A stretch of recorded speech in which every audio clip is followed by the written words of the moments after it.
আপনাকে যে যা বলে যেমন বলে শান্তি পাই, আপনি তাকে তেমন বলতে দিয়েন। তার বলাটা শুনে মুখ গুমরা করবেন না, হাসবেন, শুধু হাসবেন। যদি জিজ্ঞেস করে আমি তোরে বকলাম, বকা দিলাম, মন্দ বললাম, তুই হাসলি কেন, আপনি শুধু এতটুকু বলবেন, এই অশান্তিময় পৃথিবীতে কেউ কারো শান্তি এনে দিতে পারে না। তা আমি ভাবলাম আমাকে দুইটা বকা দিলে যদি তোমার মন শান্তি হয়, আমার নামে দুইটা বদনাম করলে যদি তুমি শান্তি পাও, যাক আমি না হয় কষ্টই পেলাম, আমার আল্লাহর একজন বান্দাকে তো শান্তির ব্যবস্থা করে দিয়েছি, আল্লাহর একজন বান্দাকে শান্তির ব্যবস্থা করে দিয়েছি, তুমি শান্তি পাচ্ছ, এটা দেখেই আমার শান্তি লাগতেছে। মনে থাকবে ইনশাআল্লাহ।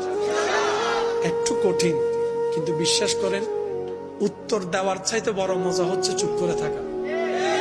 প্রতিশোধ নেওয়ার চাইতে বড় মজা হচ্ছে ক্ষমা করে দেওয়া। একবার করে দেখেন, শয়তান করতে দিবে না, এটা সত্য। কারণ এগুলা করলে তো আপনি রহমত পাবেন, শয়তান তো এটা চায় না।